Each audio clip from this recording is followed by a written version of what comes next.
Previously on Rome, rise and fall of an empire. Emperor Trajan scales new heights of glory, defeating the treacherous Dacians, reaping a fortune in barbarian gold, and pushing the imperial borders to their limit. It is the zenith of the empire. Now, after 3 centuries of relentless war, Rome stands at the center of the world, a lone superpower without rival. But peace makes the empire soft. Wrapped in luxury, distracted by elaborate games in the arena, the Romans are slow to recognize the threat of a new barbarian horde, bent on the empire's utter destruction.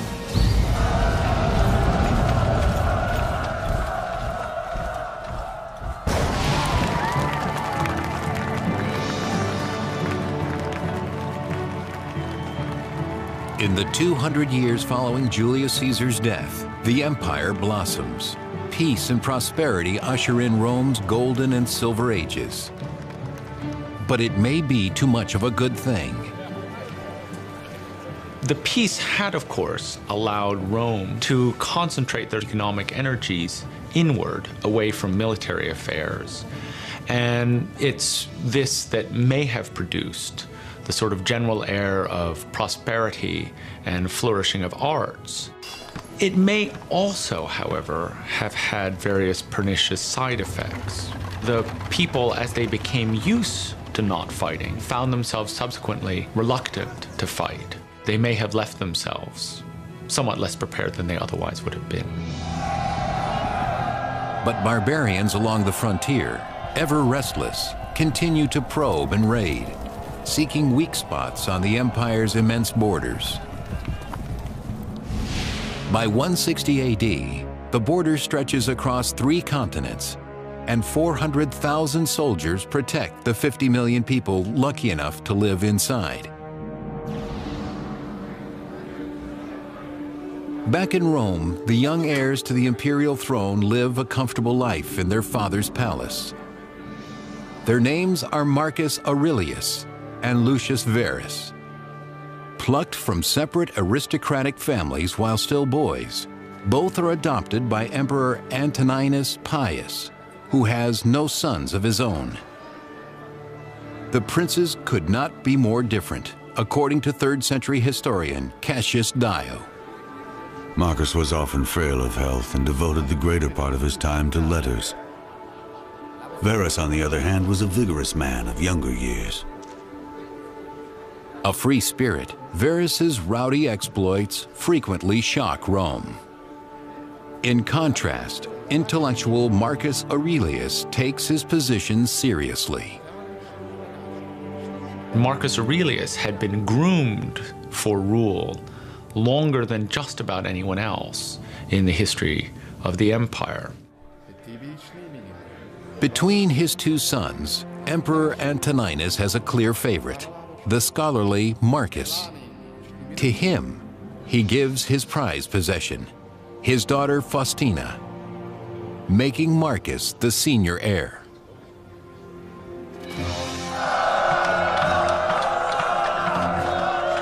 In 161, when the Emperor Antoninus dies, Marcus and Verus claim the throne, supported and approved of by the emperor's personal army, the Praetorian Guard. It would have been easy for the Praetorians to accept these 2 young men as their emperors. Of all the troops of the empire, the Praetorians would have known them, because they were stationed in Rome, and they would therefore have been guarding the palace, and they would have had interactions with these 2 princes over many years. They cement their bond to the Praetorians with a generous kickback, a bonus equal to several years of regular guardsmen's salary. Marcus and Verus will need the loyalty of the Roman army as war looms large on the horizon. To the east, the Parthians invade Rome's ally Armenia, making Syria vulnerable to attack.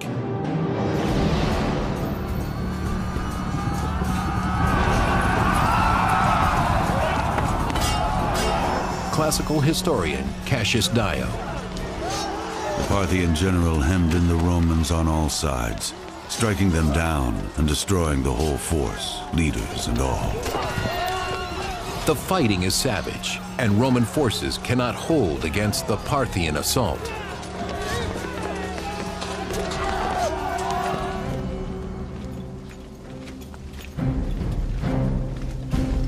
In 162, Rome has no choice but to send its troops to war. For the first time in 2 generations, an emperor leads the way, Lucius Verus. His brother, Marcus Aurelius, remains in Rome. Both men really were inexperienced militarily. Marcus, who is the senior of the 2 emperors, sends Lucius Verus to the east to deal with this threat. Verus marches from Rome to a comfortable headquarters in Antioch, far from the battlefront. He's constantly in communication, or at least his bureaucracy is constantly in communication with leaders on the front. But mostly this is a leadership in absentia. And it works. It works as long as you've got good leaders up front. Fortunately, on the front, Verus is one of the best leaders of his generation, Avidius Cassius, the commander of Syria's legions. Avidius has been a long-time player in imperial politics, but war proves to be his real talent. He was an experienced general. He was himself Syrian. He had connections with the nobility of the East. Verus had just stayed in Antioch and partied, basically, while Avidius had run the campaign on the ground.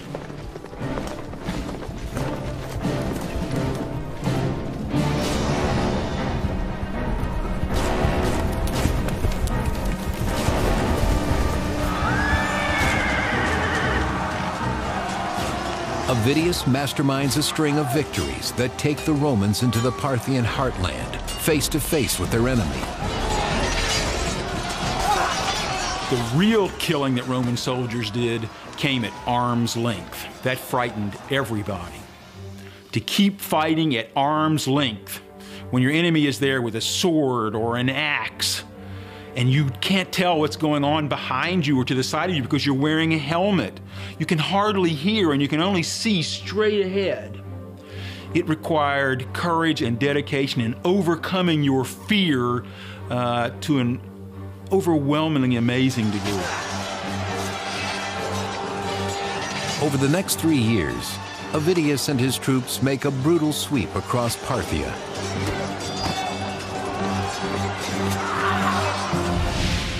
In 165 AD, they reach the capital Ctesiphon, which lies near modern Baghdad.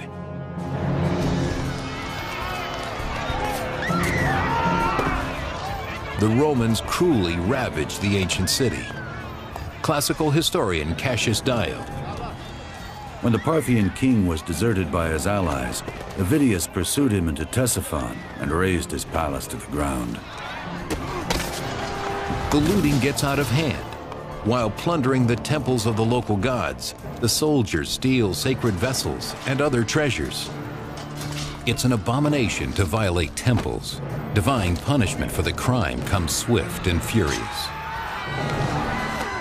The soldiers contract a deadly disease from their Parthian victims, possibly bubonic plague. The Romans leave Ctesiphon swollen on success and unwittingly carrying contagion. Having conquered Parthia and secured the Eastern Empire, Avidius and Emperor Verus returned to Italy.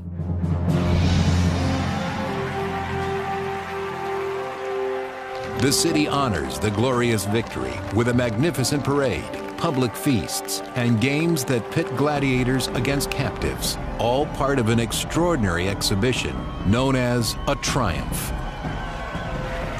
Hundreds of thousands of people would be coming out to watch. They'd be waving flags, throwing things, and cheering as the army went by. And then behind that would be just a massive display of captured loot, captives, heaps of arms that had been captured. So it was really an enormous public occasion. Months in the making at the cost of a small fortune, the triumph is a once-in-a-lifetime experience. Verus celebrates with his new bride Lucilla, the daughter of his brother and co-emperor Marcus.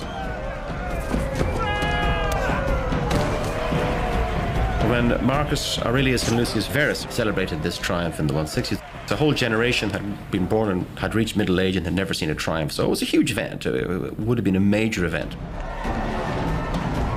When Emperor Marcus is unable to enjoy the festivities, he knows that the campaign in the east has greatly depleted Rome's army.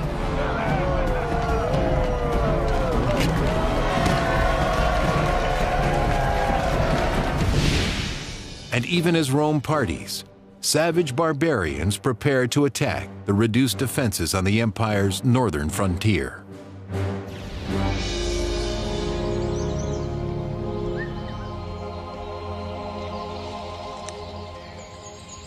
Along the northern border, the legionaries left to guard the fortifications are seriously undermanned. Too few troops have returned from the war in the east. The guards make an easy target for barbarian tribesmen who creep out of the dense woods to prey on the Romans.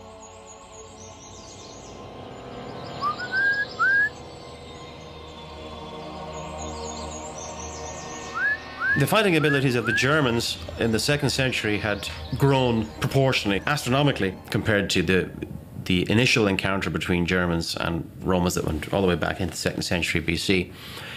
These were tribes that could field very large armies for a start, so they were really formidable. Already by the 2nd century, they were very formidable.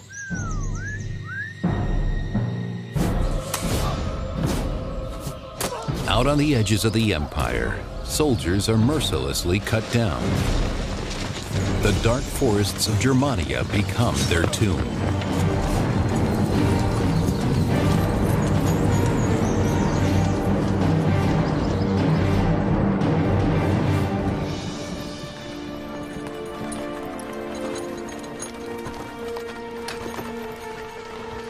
The Parthian War of Marcus's adopted brother, Lucius Verus, seems to have been responsible for bringing back some form of plague into the Mediterranean basin, which led to simply untold devastation of the population of the empire.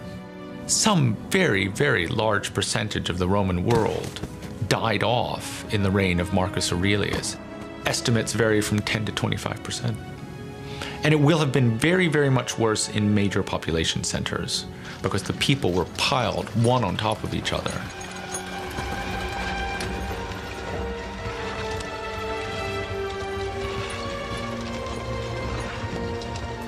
Charlatans prey on the people's fears, selling bogus herbal charms to ward off disease.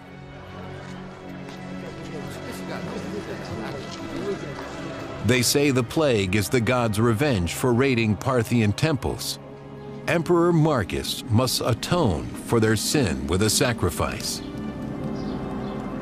The only rational response for a Roman emperor in the face of a giant natural disaster like a plague was to try to restore our peace with the gods by increasing sacrifices, by increasing public manifestations of devotion to the gods. Because in a case of a natural disaster, the emperor had the responsibility of preserving the people by winning back the goodwill of the gods.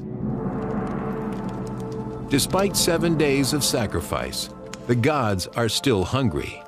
The death toll continues to rise, especially among the troops in the army camps.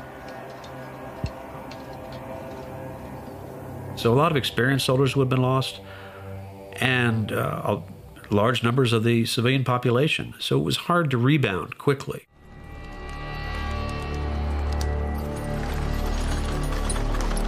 Wounded and sick, the empire is weak.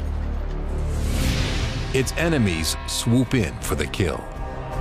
In 167, 6,000 German barbarians crossed the Danube River and burst into the Roman province of Pannonia. They ravaged the unprotected provincials at will, plundering villages and taking hundreds of hostages. Some barbarians even claimed land. We don't know whether they're just raiding or whether they want to migrate. A lot of the tribes see the advantages of Roman civilization, would like to have a piece of the action. So raids become frequent, and it's hard for Marcus to mobilize the troops to keep them out. For several agonizing days, the barbarians attack the defenseless Pannonia.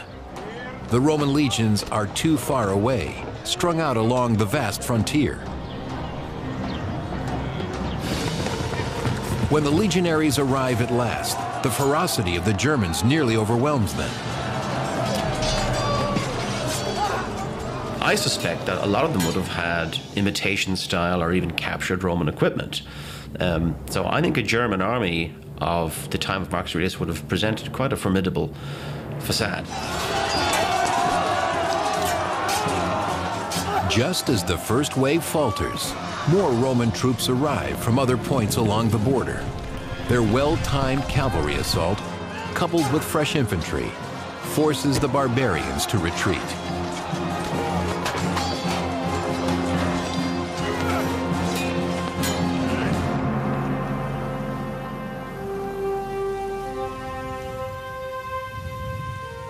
Showing incredible confidence, the German warlord Balamarius of the powerful Marcomanni tribe ventures into the Roman camp to negotiate a peace treaty. Surprisingly, he represents not only his own people, but 10 other tribes as well. This unified front spells a new type of danger for the empire. The German threat that Marcus faced was different from the one that had been faced by earlier emperors. They've become more organized. Their societies have changed, probably by influence and exposure to the Romans. There's a great irony there.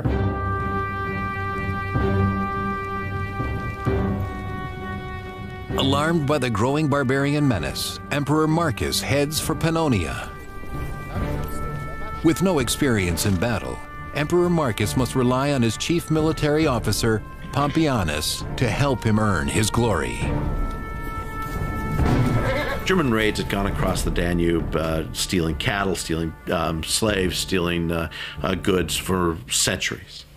Why now does Rome actually decide it's going to lead an expedition, a punitive expedition against these Germans? In my estimation, Marcus Aurelius is simply building that into a case for more military activity in order to give himself more legitimacy in Rome. Though Marcus's brother, Emperor Verus, also joins the campaign, he is drunk and unwell. Before they can even reach the border, Verus succumbs to plague, forcing the entire expedition to turn back. Marcus has no choice but to return to Rome with his brother's body, abandoning the northern border to the ever-growing barbarian threat.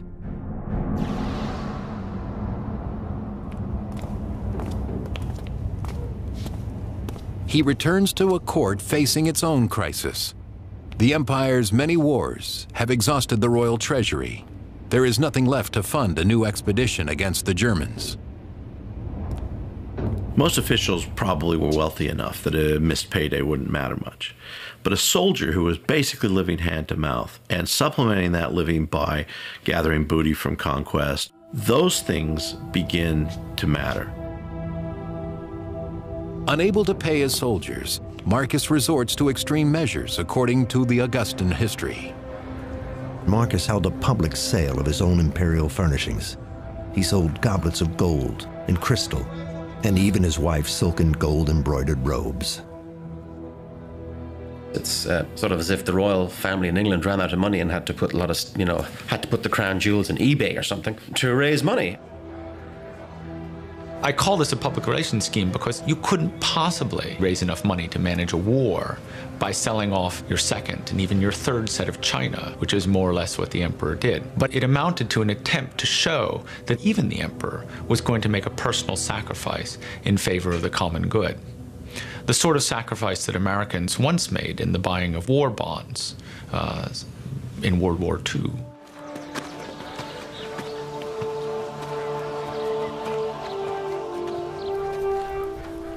Marcus's recruiters hope the money will help lure new soldiers for the German war, but the call to arms gets few takers. The Roman Empire was suffering a huge drain in manpower and economic power, and this may well have made people reluctant to sign up and left families terribly, terribly reluctant to send off healthy young males to war. Resurgent attacks of plague also stretched the empire's resources to the limit. Scandalously, Pompeianus, Emperor Marcus's chief military advisor, turns to the dregs of society, as the Augustan history reports. They armed gladiators and turned the bandits of Dalmatia into soldiers. They even trained slaves for military service. Pompeianus is appalled by the quality of recruits. But before he can prepare this ragtag army for war, disaster strikes on the empire's border. In 169, swarms of German warrior bands attack Roman provinces on the Danube. Marcus and Pompeianus must lead their new legions north to Germania, ready or not.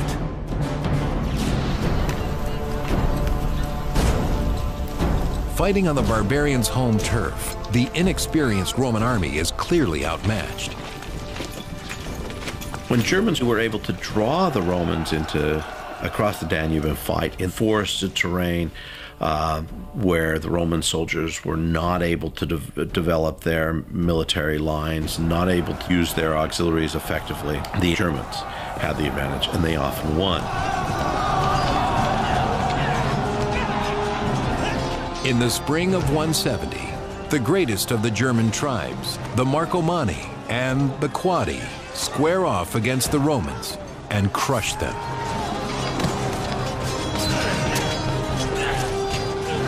Marcus Aurelius is definitely something special, but does that mean that he's a good leader? How effectively can you lead the troops in the battle? The fact is that Marcus Aurelius's record there is not good. Marcus's first major battle results in the massacre of 20,000 Romans. It is the worst Roman defeat in a century.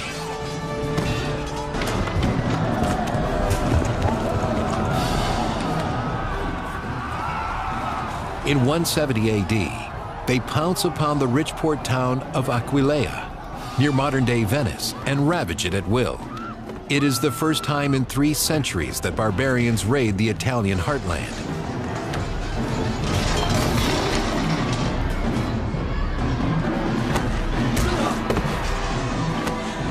They're fierce, they're cruel, they're barbarian, and they probably conjure up in the Romans' mind images of the Gauls coming into Rome in the 4th century BC, the threats of the Cimbri and the Teutones in the late 2nd century BC. The Romans particularly fear these individuals coming to Italy. With Rome in the grips of terror, Emperor Marcus Aurelius must act quickly to vanquish the enemy once and for all. He moves with his army north along the Danube and prepares to invade the lands of the powerful Marcomanni tribe.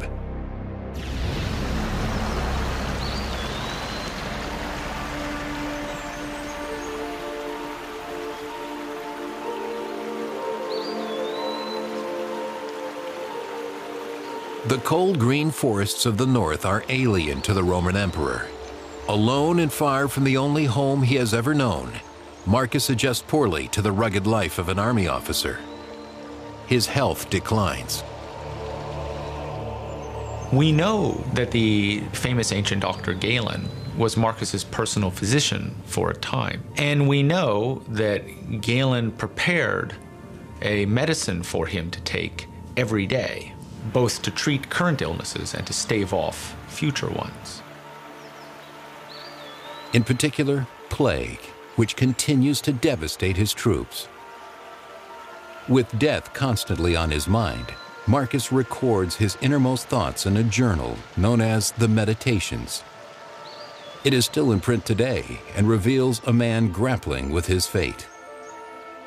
Do not act as if you were going to live 10,000 years. Death hangs over you. While you live, while it is in your power, be a decent man.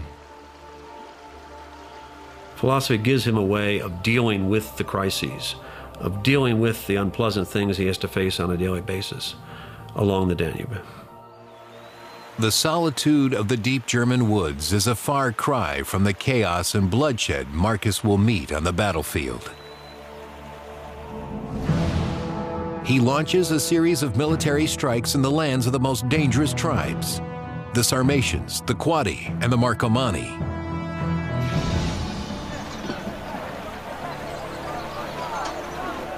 The barbarians have defeated Marcus before and remain confident as they set up camp along the river. But Marcus is learning from his enemy. He abandons the established Roman line formation in favor of smaller, more mobile units called vexellations. These give his army greater flexibility as they maneuver through the trees. It was a new war. It was a different war. And it was a war that was far different from some of these veterans who had just fought the Parthians in very straight lines and using conventional tactics in the Middle East. This was a war where ambushes were going to be the norm. When the barbarians least suspect it, the Romans swoop in.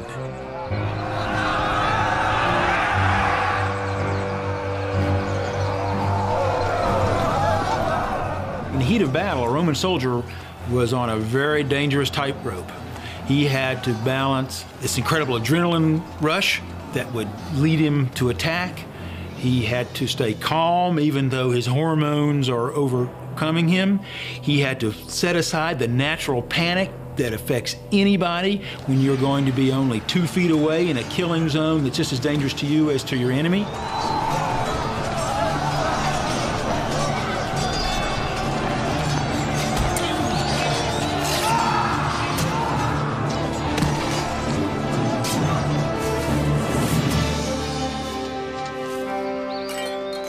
At last, the ailing and inexperienced Emperor Marcus can claim a victory on German soil. The Romans build on their triumph by erecting a line of garrisons in Marcomanni and Quadi territory. The annexation of Germania begins in earnest. But the Germans respond aggressively against the fortifications. Like hornets whose nest has been violated, the barbarians swarm the imperial headquarters in coordinated attacks. The Germans that came out of the forests against Marcus Aurelius are not howling savages dressed in bearskins with wooden shields and big axes like we see in Hollywood. They had been dealing with the Romans now for 2 centuries. They had learned their techniques, they'd observed their equipment, so they knew how the Romans fought.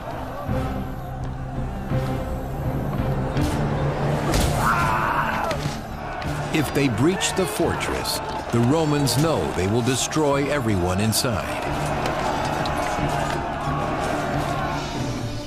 Inside the fortress, Marcus Aurelius moves among his men, restoring their spirits and exposing himself to danger. He may well have felt, out of some sense of personal responsibility, of which we would entirely approve, that if he was going to send men to their death in war, that he ought in fact to be present, to take an interest, to manage those campaigns. As the situation becomes most critical, Marcus turns to his pagan gods, sacrificing and asking for their help against the German hordes. They answer him with a miracle, according to the 4th century Augustan history. Standing his ground, he prayed to the gods and summoned a thunderbolt from heaven against the enemy. The barbarians, of course, would have seen a thunderbolt as a very negative thing. It seemed that the gods were favoring the Romans in this case, and that's not a good thing. So presumably, they would have to deal with that. At the very gates of the fortress, the terrified barbarians break and run. The Romans are delivered. Thrilled, the Romans hail Marcus by a new title, Germanicus, the conqueror of the Germans.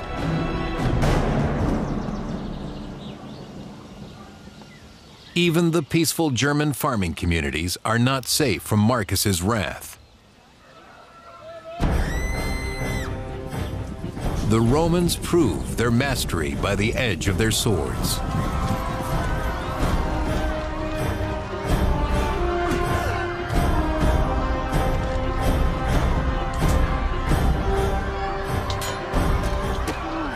A lot of these wars against the Germans were genocidal kinds of wars. The Romans attacking villages, wiping everyone out, carrying women and children off into slavery.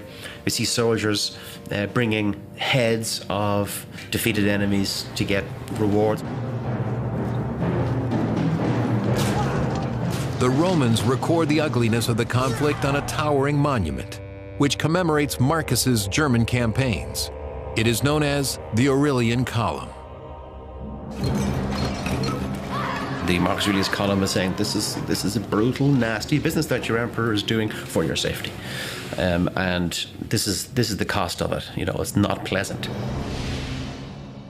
In the German tribal lands, Marcus carves out two new Roman provinces, Marcomannia and Sarmatia.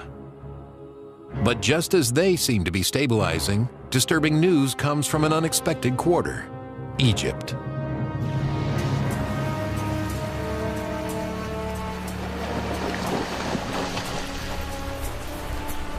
Egypt was one of the most important territories in the Roman Empire because it was so rich. There were sort of fears that somebody who controlled Egypt might threaten the entire empire.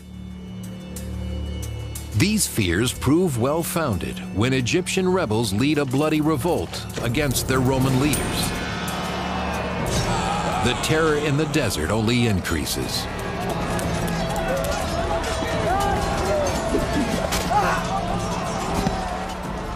It was definitely a worrying thing. You had to respond to that promptly. Egypt was a huge supplier of grain for Rome itself. So a person who controlled Egypt could put the squeeze on the food supply for the plebs and the populace in the city of Rome, and they would in turn obviously put pressure on the emperor to do something about it.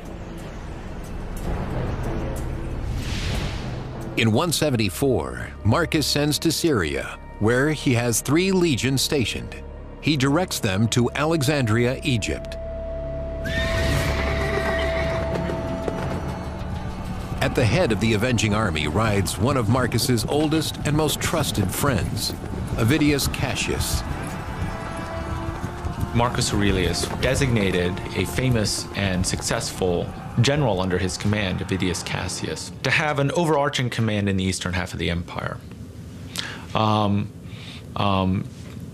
superordinate to provincial governors.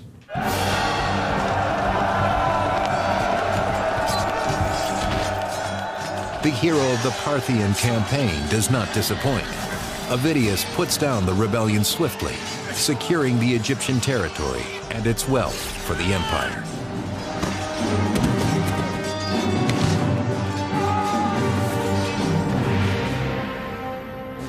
But along the empire's northern border in Germania, the enemy is much more elusive. The German campaign seems to go on without end. I mean, he is making progress. But when you drive back one tribe, another one might appear 50 miles up the river, and you have to deal with that. For 7 years, Marcus has battled the barbarians in the dense northern forests to the wretched decline of his own health.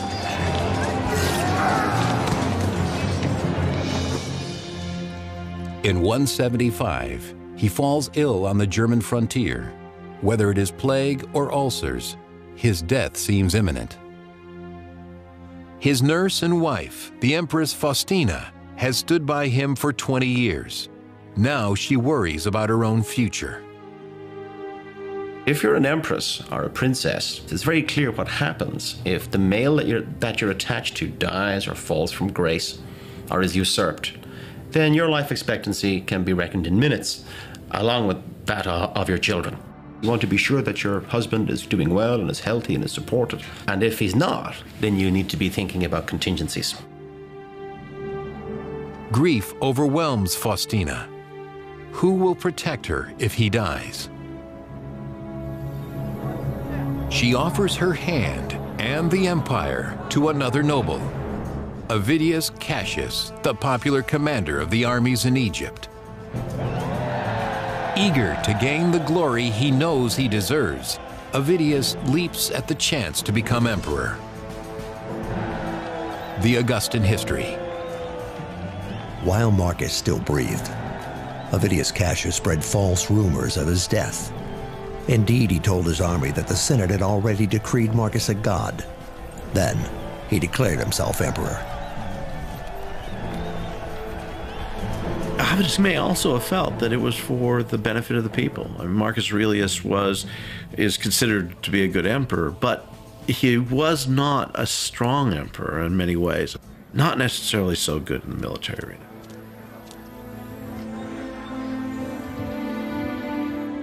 Yet just as Avidius claims the throne, Marcus recovers from his illness, putting both men in an impossible position. What do? You can't say, listen, I'm sorry about that claim on the throne business. It was a bit of a mistake, rush of blood to the head. Can we move on? Once you'd staked your claim, you had declared your intention to be emperor. You'd always be suspected from that point on.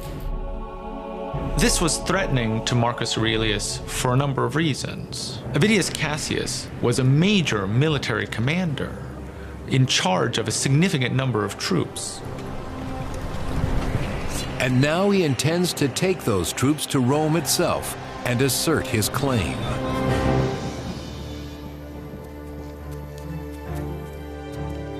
Marcus must crush the revolt of Avidius Cassius. He must deal with the betrayal by his wife. But knowing he may die in the struggle to come, he proclaims his own son, Commodus, as his heir. Commodus was not then old enough to be a significant power broker in his own right.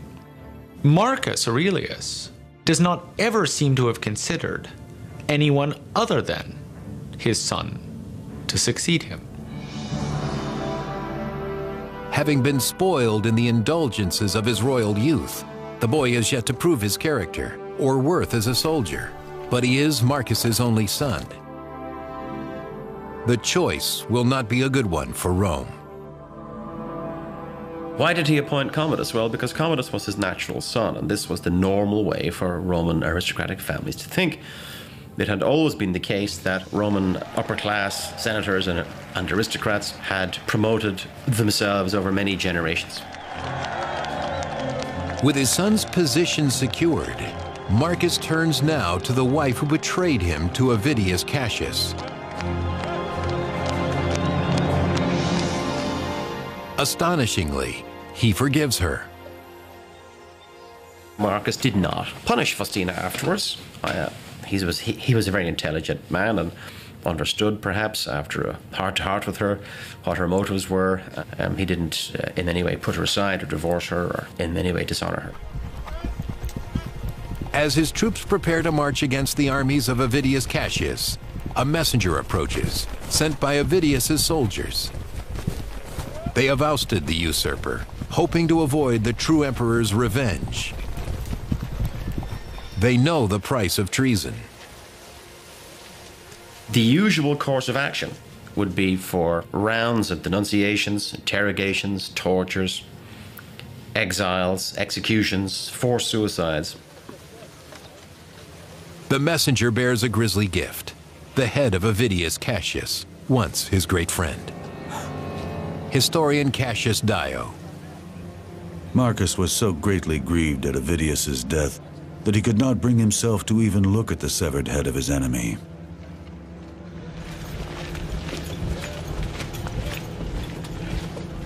The rebellion is finished, and Marcus can turn again to the great project of his life, conquering the German barbarians once and for all. The rebellion interrupts his campaign. He has to divert resources, divert troops, shift money, and that causes a disruption in his plan. The barbarians take advantage of such distractions. In 178, Marcus sends in troops to face down a violent band of rebels on the Danube River. Their savagery has only increased. It was so overwhelming to face these barbarians, taller, louder, smelling, looking different, that Sometimes you'd have to drink before you went into battle to calm your nerves. Marcus must subdue this enemy, or his years of hard work on the frontier will come to nothing.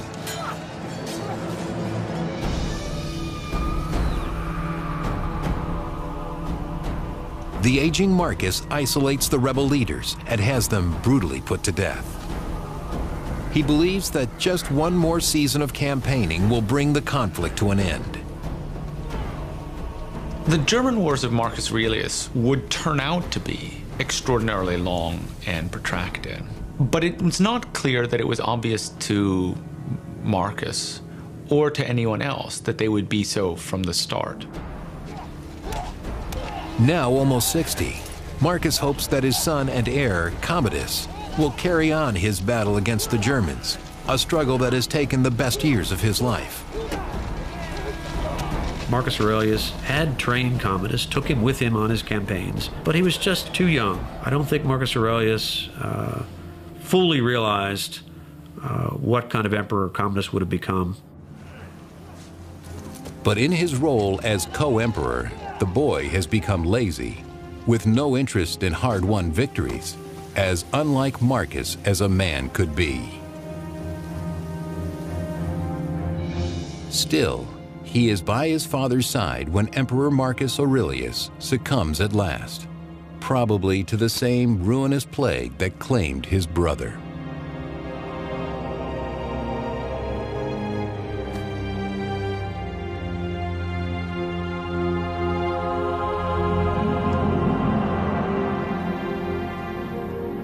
Just 19, Commodus has no patience for warfare and longs for the good life in Rome. He doesn't have the leadership or the vision that his father had, and he pretty much backs off of the campaigns along the Danube. Long term, it's a very negative thing for Rome. With weak treaties and reduced garrisons, the new emperor, Commodus, abandons Germania, squandering 13 years of struggle and bloodshed to return to the comfort of Rome.